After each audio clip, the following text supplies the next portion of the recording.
تعالیٰ اپنے بندوں پر بڑا مہربان ہے،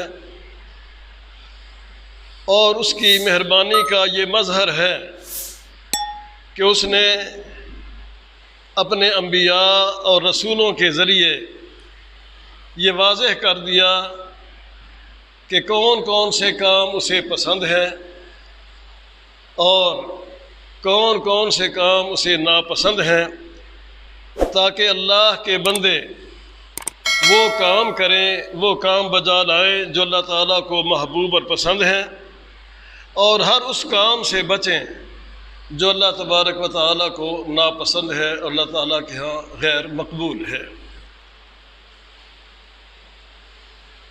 حلال و حرام یہ بھی ایک اہم مسئلہ ہے کہ اللہ تعالیٰ نے ویسے تو جو کچھ بھی پیدا کیا ہے سب انسانوں کے لیے بنایا اور پیدا کیا ہے۔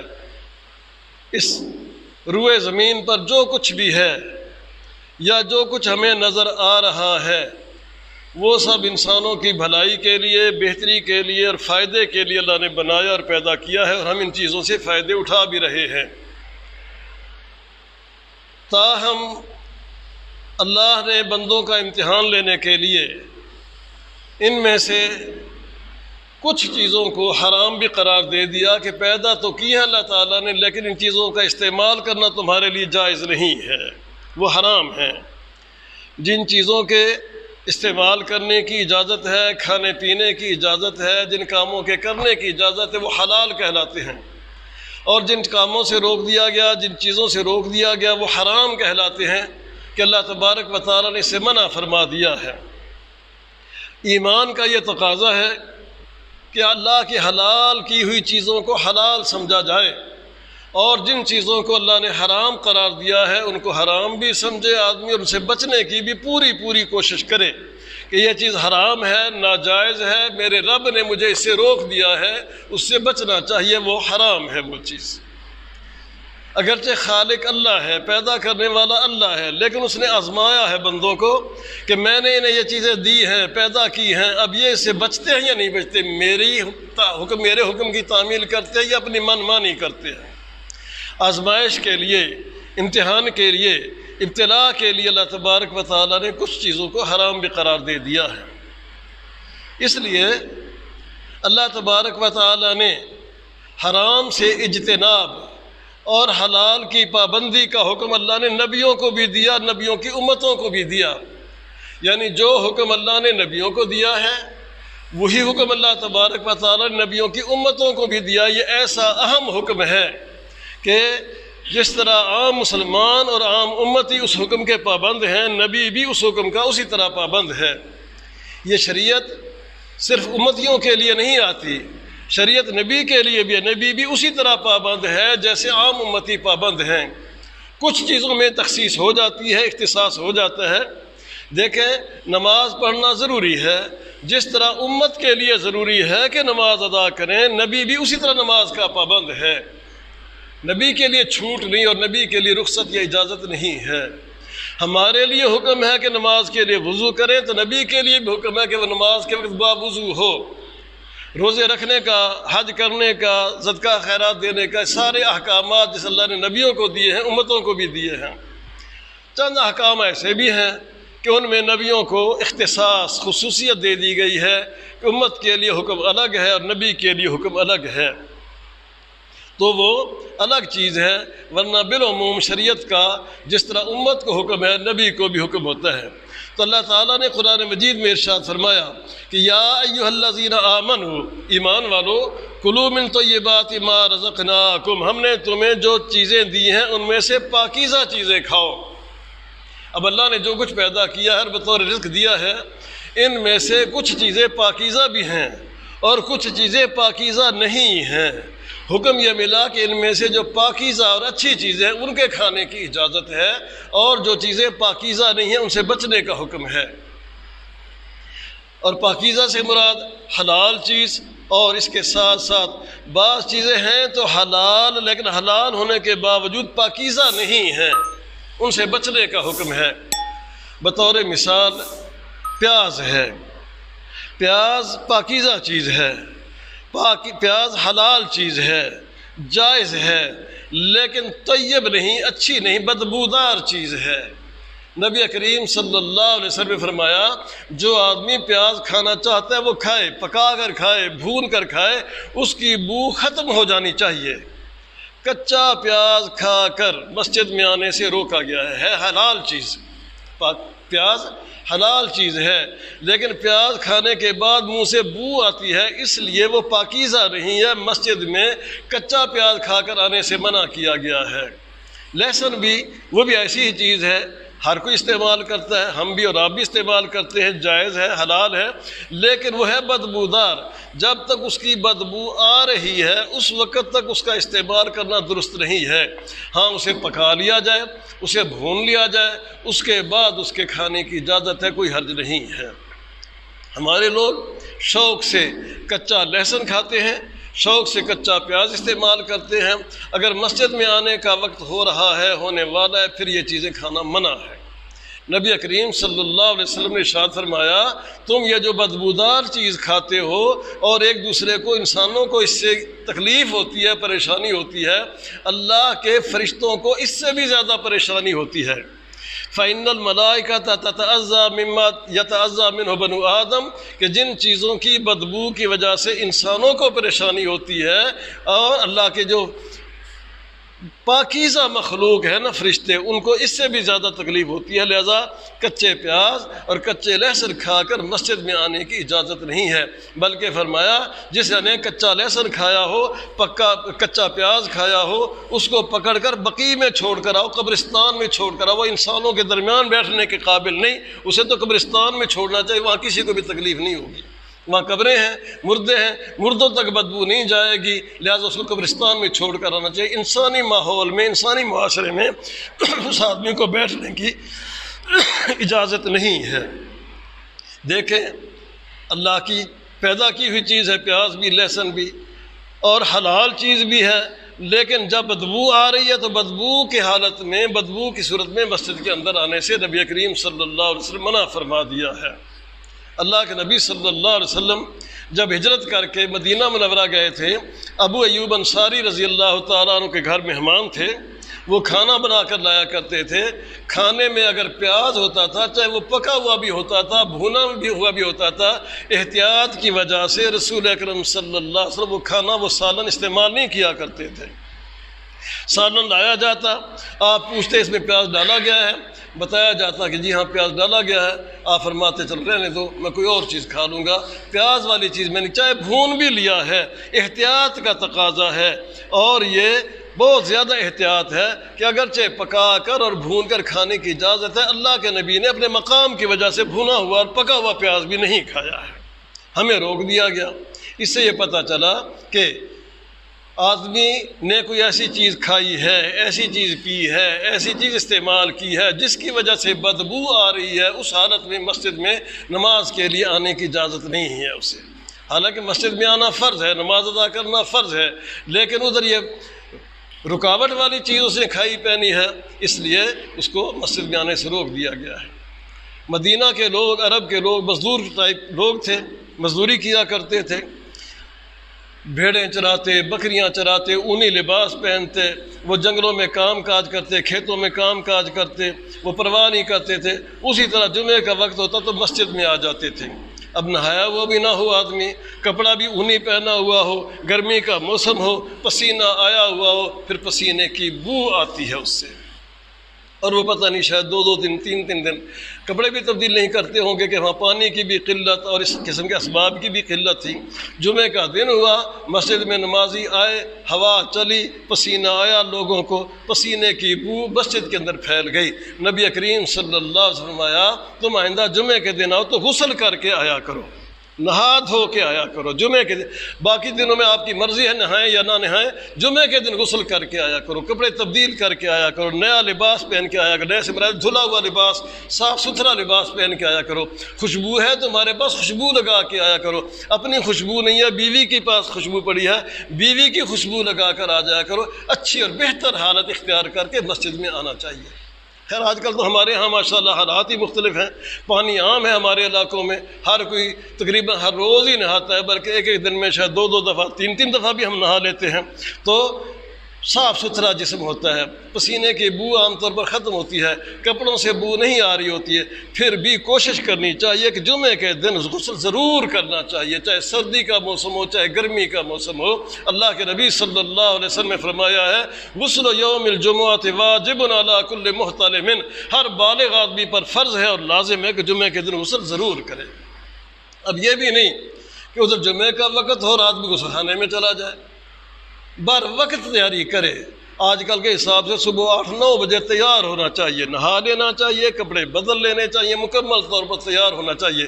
جتنا وقت اس کا گزرے گا، 2 گھنٹے ہیں 3 گھنٹے ہیں کم ہے یا زیادہ وقت ہے، وہ گویا کہ نماز کے اندر بیٹھا ہے، نماز کے انتظار میں بیٹھا ہے، وہ نماز ہی پڑھ رہا ہے، چاہے وہ گھر میں ہی بیٹھا ہو، نماز پڑھ رہا ہو یا نہ پڑھ رہا ہو، نوافل پڑھ رہا ہو یا نہ پڑھ رہا ہو، ثواب اسے نماز کا مل جائے گا کہ نماز کی انتظار میں بیٹھا ہے، گھڑی بار بار دیکھ رہا ہے کب وقت ہوگا تو میں مسجد کے اندر جاؤں گا۔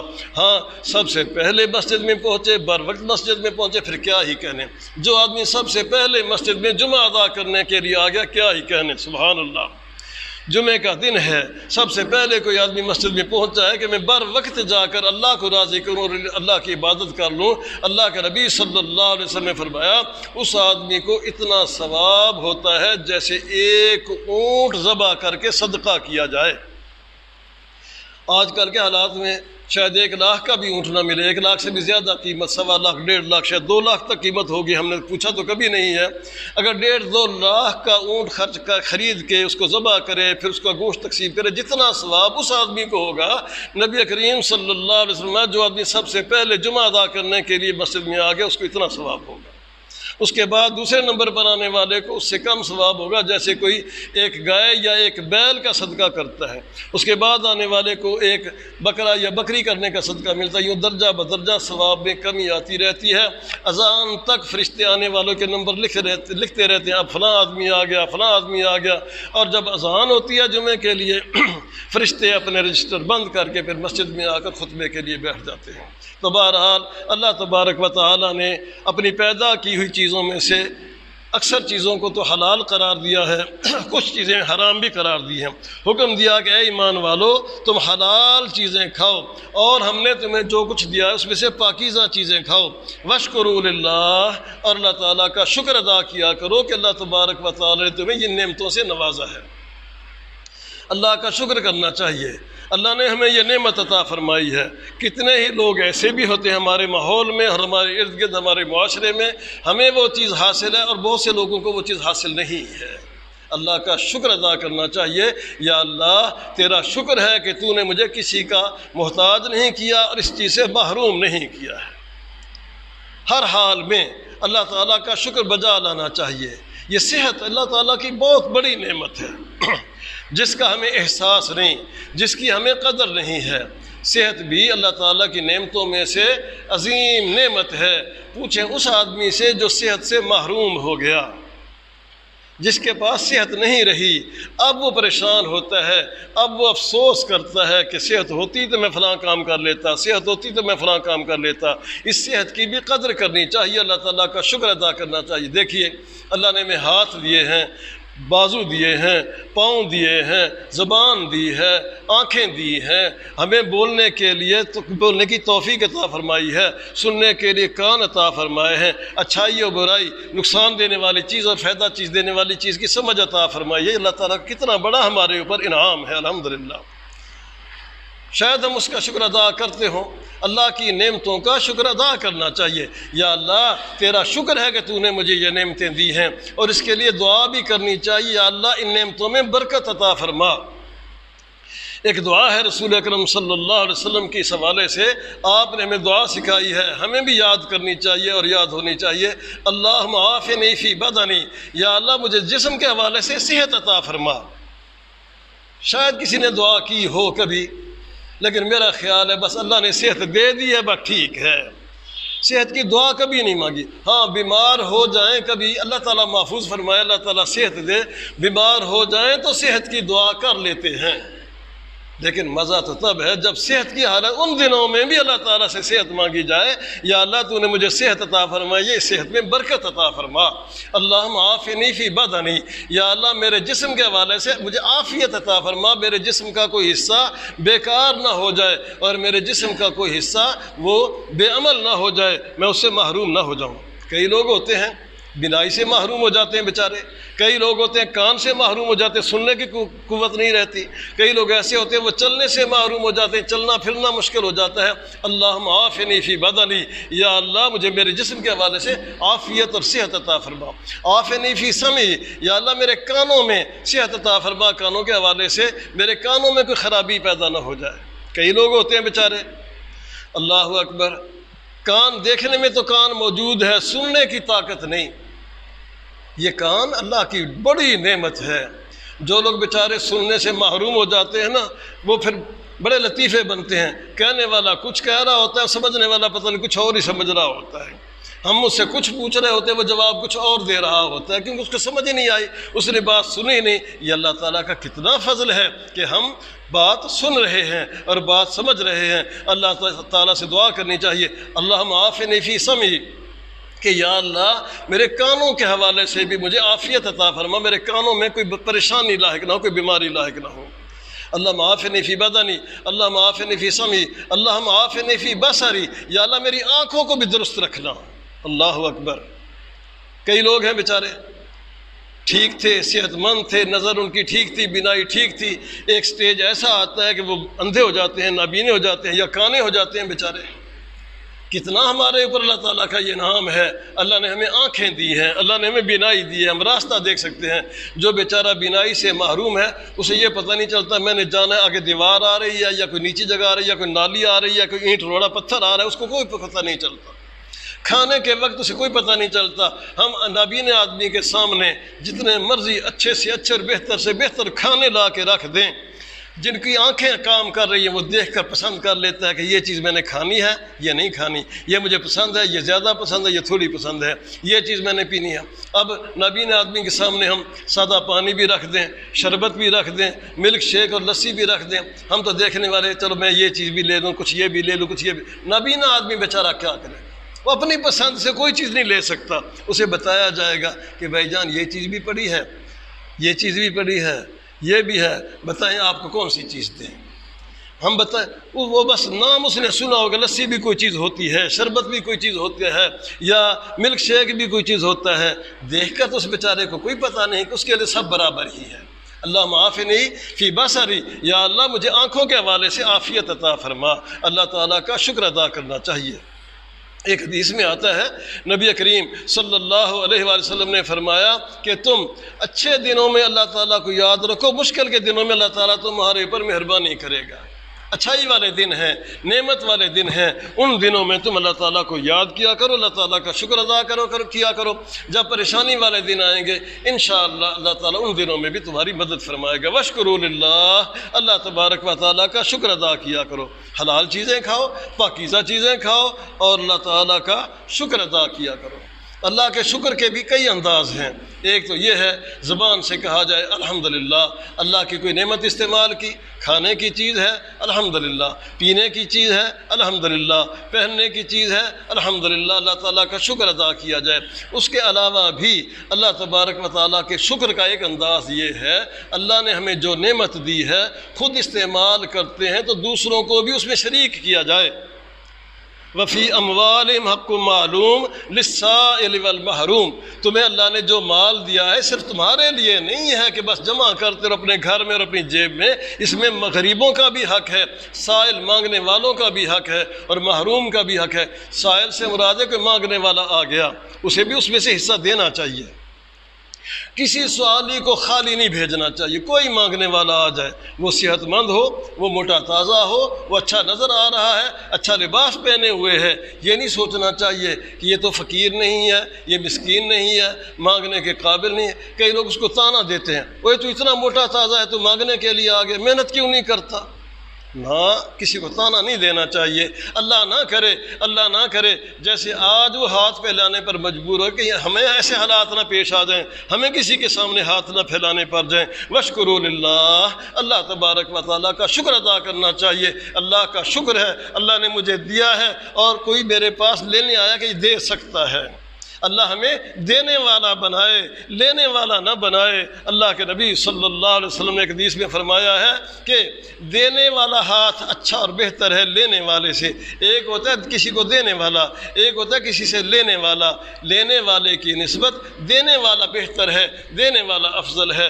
چاہیے کہ اللہ کی راہ میں دیا جائے، اللہ کو یاد رکھا جائے، اللہ کا یہ بھی شکر ہے۔ اور پھر اللہ تعالیٰ ایسے انداز سے برکت فرماتا ہے کہ وَيَرْزُقْهُ مِنْ حَيْثُ لَا يَحْتَسِبُ، ایسے انداز سے اللہ رزق دیتا ہے انسان کے وہم و گمان میں بھی نہیں ہوتا۔ انسان اللہ کی راہ میں خرچ کرے، ضرورت مندوں کو دے، مانگنے والوں کو دے، اور جنہوں نے مانگا نہیں ہے ضرورت مندوں نے مانگا نہیں اس کو بھی دے۔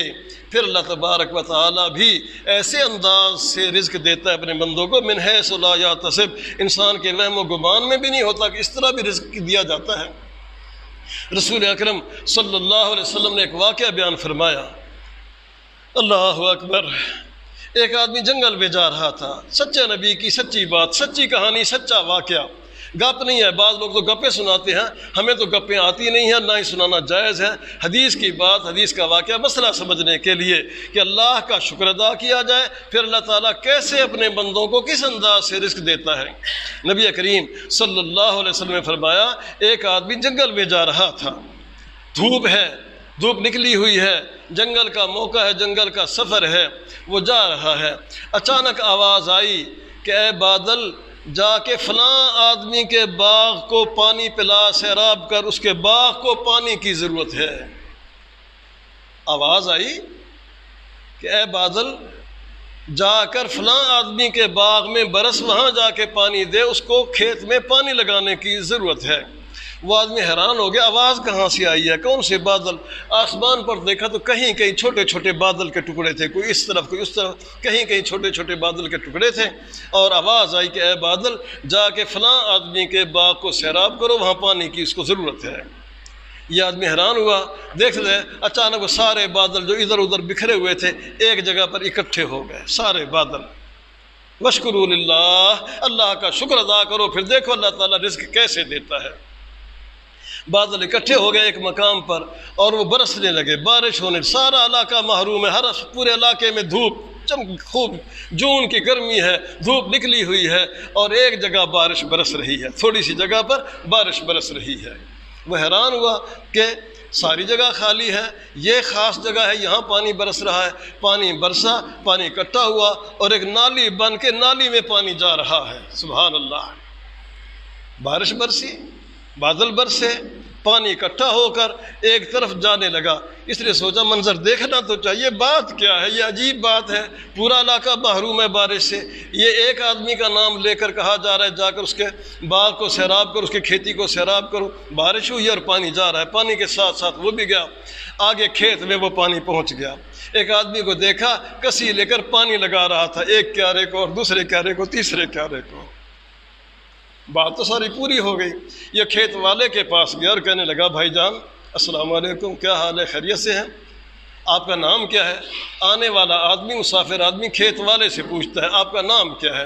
اس نے اپنا نام بتایا، وہی نام تھا جو نام لے کر بادلوں کو حکم دیا گیا تھا کہ جا کے اس کے باغ کو سیراب کرو، اس کی کھیتی کو سیراب کرو، نام وہی تھا۔ تو آنے والا آدمی اور حیران ہو کہنے لگا، بھائی جان ایک بات بتائیں، یہ پورا علاقہ ہے، یہاں بھی اللہ کی مخلوق رہتی ہے، تم کون سا کام کرتے ہو؟ اللہ تبارک و تعالیٰ نے تمہارے باغ میں پانی پہنچانے کے لیے بادلوں کو حکم دیا ہے، پورے علاقے میں بارش نہیں ہوئی ہے۔ تو اس نے کہا کہ بھائی جان میں تو اللہ کا ایک عاجز بندہ ہوں، اور تو کچھ نہیں، جب فصل آتی ہے میں فصل کے 3 حصے کر لیتا ہوں، فصل کے 3 حصے کر لیتا ہوں، ایک حصہ میں اپنے گھر رکھ لیتا ہوں کھانے پینے کے لیے، اپنی ضرورت کے لیے، اور ایک حصہ میں غریبوں میں تقسیم کر دیتا ہوں کہ اللہ نے یہ مجھے رزق دیا ہے، اللہ کے بندوں کو جو غریب ہیں ان کو بھی کچھ دینا چاہیے، اور ایک حصہ میں اس کھیت کے اندر آئندہ کی فصل کے لیے رکھ لیتا ہوں، بیج کا یا پانی کا یا اور ضرورتوں کا انتظام کرنے کے لیے۔ بس یہی کام میں کرتا ہوں۔ اللہ نے کبھی مجھے پانی کی کمی آنے نہیں دی ہے۔ جس دن میں نے پانی لگانا ہوتا ہے میں کسی لے کے آ جاتا ہوں، اللہ تبارک و تعالیٰ اپنی قدرت والے ٹیوب ویل لگا دیتا ہے اور میرے کھیت میں پانی پہنچ جاتا ہے۔ وشکروا للہ، اللہ تبارک و تعالیٰ کا شکر ادا کرو، حلال کھاؤ، پاکیزہ چیزیں کھاؤ، اچھی چیزیں کھاؤ، ساتھ ساتھ اللہ تعالیٰ کا شکریہ ادا کرو۔ ان کنتم ایاہ تعبدون، اگر تم اللہ ہی کی عبادت کرنے والے ہو، اللہ تعالیٰ کی بندگی کرنے والے ہو۔ تو میرے بھائیوں، آج بہت سے لوگ شکوے کرتے ہیں، بہت سے لوگ شکایت کرتے ہیں، بلکہ اکثر لوگ شکایت کرتے ہیں کہ ہم کماتے تو ہیں، برکت کوئی نہیں۔ پہلے ایک کماتا تھا، سارے گھر والے کھایا کرتے تھے، اب سارے گھر والے کماتے ہیں، مرد بھی کماتے ہیں، عورتیں بھی کماتے ہیں، پھر بھی پوری نہیں پڑتی اور پورا نہیں ہوتا ہے۔ پتہ نہیں وجہ کیا ہے؟ وجہ یہ ہے کہ ہم نے اپنے رب کو ناراض کیا ہوا ہے۔ جو کام کرنے کا اللہ نے حکم دیا وہ کام کرتے رہیں، اور جن کاموں سے اس نے روکا ہوا ہے ان سے رکتے اور باز نہیں آتے ہیں، پھر برکتیں کہاں آئیں گی؟ نبی کریم صلی اللہ علیہ وسلم نے فرمایا ہے کہ جو آدمی حلال کھاتا ہے اس کی عبادت بھی قبول ہوتی ہے، دعا بھی قبول ہوتی ہے۔ حرام کھانے والے کی نہ عبادت قبول ہوتی ہے نہ دعا قبول ہوتی ہے۔ دعائیں کیسے قبول ہوں، ہماری عبادتیں کیسے قبول ہوں؟ ابھی فصل کے دن آئے ہیں، فصلیں تو آتی ہی رہتی ہیں سال میں، 2 3 4 5 فصلیں اللہ تعالیٰ دیتا ہے، الحمدللہ اللہ کا فضل ہے۔ اکثر ہم میں سے زمیندارہ کرنے والے لوگ ہیں، ذرا دیانتداری سے سوچیں، کبھی ہم نے اللہ کا حق بھی پورا ادا کیا؟ پورا اللہ کی راہ میں دیتے ہیں، لیکن پورا حق دینے والے شاید کم ہوں گے۔ فصل میں سے 10واں حصہ یا 20واں حصہ دینا لازم اور فرض ہے۔ اگر دیا جائے، جس فصل میں 10واں حصہ بنتا ہے وہ دیا جائے، جس فصل کا 20واں حصہ بنتا ہے وہ دیا جائے، تو وہ حلال اور پاکیزہ ہے۔ نہیں دیتے تو حرام ہو جاتی ہے ساری فصل۔ خوش ہو جاتے ہیں جی میری 50 بوری گندم ہوئی ہے، کوئی خوش ہوتا ہے میری 30 بوری چنے ہوئے ہیں، کوئی خوش ہوتا ہے میری 70 بوری باجرے کی ہوئی ہے۔ الحمدللہ اللہ کا شکر ادا کرنا چاہیے، لیکن زبان سے شکر کہنے کے ساتھ ساتھ عملاً جو اللہ کا حکم ہے وہ بھی تو کرنا چاہیے نا بھائی۔ 20واں حصہ سیرابی فصل کا اور 10واں حصہ بارانی فصل کا دینا، یہ ہے اللہ تعالیٰ کا شکر ادا کرنا۔ اپنے اڑوس پڑوس میں، اپنے ملنے والوں میں، اپنے علاقے میں جو ضرورت مند اور غریب ہے اس کو فصل کا وہ 10واں یا 20واں حصہ جتنا بھی بنتا ہے وہ دیا جائے، یہ ہے اللہ تعالیٰ کا شکر۔ ہم اللہ کا حق ادا کریں، انشاءاللہ اس کے اندر برکتیں ہوں گی۔ اللہ نے حکم دیا ہے وشکروا للہ، اللہ تبارک و تعالیٰ کا شکر ادا کیا کرو۔ ان کنتم ایاہ تعبدون، اگر تم اللہ تعالیٰ کی بندگی کرنے والے ہو اور عبادت کرنے والے ہو۔ تو بھائیو، یہ اللہ نے حلال کھانے کا حکم دیا ہے، پاکیزہ چیزیں کھانے کا حکم دیا ہے، اور حرام سے بچنے کا حکم دیا ہے۔ اور اب تو حرام کھاتے بھی ہیں اور کھلاتے بھی ہیں بڑے شوق سے۔ حرام کھاتے بھی ہیں، کھانے والے بڑے شوق سے کھا رہے ہیں، کھلاتے بھی ہیں، ان کو بھی کوئی پرواہ نہیں ہے۔ پوچھو تو ہیں مسلمان، کھانے والے بھی مسلمان، کھلانے والے بھی مسلمان، اور حرام چیزیں کھا رہے ہیں۔ ہمارا ایک شاگرد ملا، وہ کہنے لگا جی ہمارا ہے یہ مرغیوں کا فارم ہے، پولٹری فارم کہتے ہیں ہمارا بہت بڑا فارم ہے، روز 300 400 500 مرغیاں مر جاتی ہیں، جو بچتی ہیں زندہ وہ چلو ہے ہی ہے نا، 300 مرغیاں 400 مرغیاں مر جاتی ہیں۔ اور فیصل آباد کے یہ جو مرغیاں بیچنے والے ہیں، گوشت بیچنے والے ہیں، روز ہم سے لے آتے ہیں۔ بیچنے والے بھی مسلمان، خریدنے والے بھی مسلمان، پھر وہاں جا کر جی اس کے ماشاءاللہ جی قیمے بنا کر برگر بنائے جاتے ہیں، شورمے بجائے تو پتہ نہیں کیا کچھ بنایا جاتا ہے۔ پکانے والے، بیچنے والے بھی بیچ رہے ہیں، کھانے والے مزے لے کر کھاتے، بڑا مزہ آیا، فلاں جگہ سے کھانا چاہیے، بڑا ہی مزہ آیا۔ مزہ کیوں نہیں؟ حرام کھاتے مزہ تو آتا ہی ہے نا پھر حرام کا۔ تو حرام سے بچنا چاہیے، حرام نہ لینا چاہیے نہ دینا چاہیے۔ دھوکہ دینا کسی کو یہ بھی حرام ہے، چوری کرنا یہ بھی حرام ہے، لیکن کرتے ہیں چوری۔ چوری کا سب کو پتہ ہے کہ چوری حرام ہے، نہیں کرنی چاہیے، لیکن کر رہے ہیں، پتہ بھی ہے۔ کم تولنا چوری نہیں، کم تولتا ہے دینے والا دکاندار، وہ چاہے چینی تول رہا ہے، چاہے سبزی تول رہا ہے، چاہے گوشت تول رہا ہے، جو بھی چیز ہے حرام ہے۔ کم تولتا ہے تو حرام ہے۔ یہ پیکٹوں میں آج کل یہ چیزیں آ رہی ہیں، یہ صرف آ رہا ہے، یہ چینی کی پتی آ رہی ہے، یہ جی آئل آ رہے ہیں، یہ گھی آ رہا ہے، لکھا ہوتا ہے 1 کلو، لیکن 1 کلو پورا نہیں ہوتا، وہ شاپر کا وزن بھی ساتھ شامل کیا جاتا ہے۔ چوری، سینہ زوری، ڈاکہ، لوگوں کو لوٹا جا رہا ہے۔ اور سہولت ہے کہ ٹین سے نہ نکالنا پڑے، اس کو تولنا نہ پڑے اور برتن نہ لے جانا پڑے، اور خریدنے والے بھی خرید رہے ہیں، خریدنے والے کی تو مجبوری ہے اور بیچنے والے شوق سے بیچ بھی رہے ہیں، اور تیار کرنے والے بھی پوچھا جی فلاں حاجی صاحب کی یہ فیکٹری ہے جی، ہر سال حج کرنے جاتے، کبھی حج کا ناغہ نہیں کیا، ہر سال عمرہ کرنے کے لیے جاتے، سارے خاندان ساری فیملی عمرے کرنے کے لیے جاتی ہے، سبحان اللہ سبحان اللہ، لیکن کام کیا ہے؟ کم توڑ رہے ہیں، کم بیچ رہے ہیں، قیمت پوری وصول کی جا رہی ہے۔ کلو من الطیبات، پاکیزہ چیزیں کھاؤ، کسی کو دھوکہ نہ دو، چوری نہ کرو، ڈاکہ نہ ڈالو، لیکن کوئی پرواہ ہی نہیں۔ عام لوگ بھی یہ چوری یا ڈاکہ یہ عام لوگ بھی ڈالتے ہیں۔ کسی کو اگر 100 روپے کا، چلو بڑا نوٹ نہ سی، 100 روپے کا جعلی نوٹ آ جائے نا کسی کے پاس، دل دکھتا ہے، یعنی پتہ نہیں کون ظالم تھا، بلکہ شاید گالیاں بھی دیتے ہیں، کون کوئی ایسا پلو کا پٹھا تھا مجھے جعلی نوٹ دے گیا 100 کا جی، دل دکھا ہے۔ لیکن یہی آدمی جس کا دل دکھا تھا کہ اس کو جعلی نوٹ دیا گیا، جب موقع ملتا ہے کہیں دوسرے کو بھی 100 کے 2 4 5 10 20 نوٹ ہے، ان کے اندر ایک اس کو بھی ڈال دیتا ہے کہ چلو آگے چلاؤ جی۔ پوچھو جو کیوں کیا؟ کہ مجھے بھی تو کسی نے دیا تھا، میں نے آگے دے دیا۔ اگر تجھے دینے والا مجرم تھا تو نے جب کسی کو دے تجھے ثواب ملے گا اس کا۔ اگر کوئی ایسی صورت بن جائے 100 کا یا 50 کا یا 10 20 کا یا 1000 کا یا 5000 کا نوٹ جعلی آ جائے، دینے والے نے جرم کیا ہے، بالکل صحیح بات ہے، لیکن جب آپ یا میں بھی آگے کسی کو دیں گے وہ بھی تو جرم اور ناجائز ہے۔ وہ کیسے لوگ کریں تو ناجائز ہے، ہم کریں تو جائز ہو جائے گا۔ سوچنا چاہیے، غور کرنا چاہیے۔ اللہ تبارک و تعالیٰ نے حلال کھانے کا حکم دیا اور حرام سے بچنے کا حکم دیا ہے۔ یہ چوریاں اور ڈاکے صرف دوسرے چور ڈاکو نہیں کرتے، بعض اوقات آپ اور ہم بھی کر جاتے ہیں۔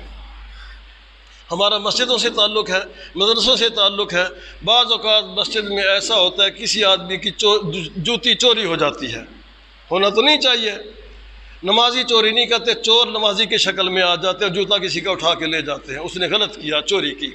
لیکن جس کا جوتا اٹھایا گیا وہ کسی کا جوتا اٹھا کے پہن کے جاتا ہے، میں ننگے پاؤں کیوں جاؤں؟ میں گھر سے مسجد سے گھر تک ننگے پاؤں کیوں جاؤں؟ اور ظالم آدمی، کسی نے تیرا جوتا اٹھایا ہے، اس نے چوری کی ہے، تو کسی کا جوتا اٹھا کے جا رہا ہے، تو ثواب کما رہا ہے، حاجی صاحب ہے تو۔ لوگ کریں تو غلط ہے، تو کرے تو ٹھیک ہے۔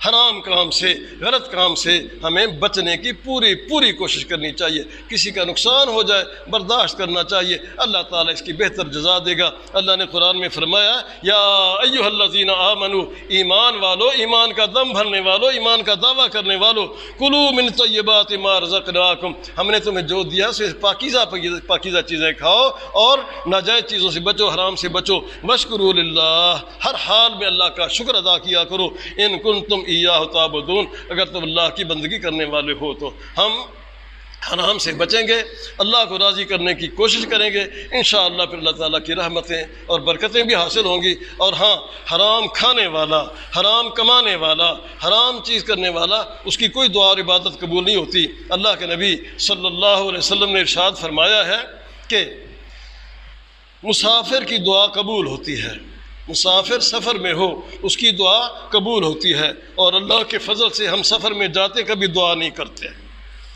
ادھر ادھر دیکھتے، دائیں طرف کیا ہے، شیشے سے باہر دیکھتے رہے، بائیں طرف کیا ہے، منظر دیکھتے رہتے ہیں، اور آج کل تو پھر یہ موبائل آ گیا، اس میں مصروف ہو جاتے ہیں۔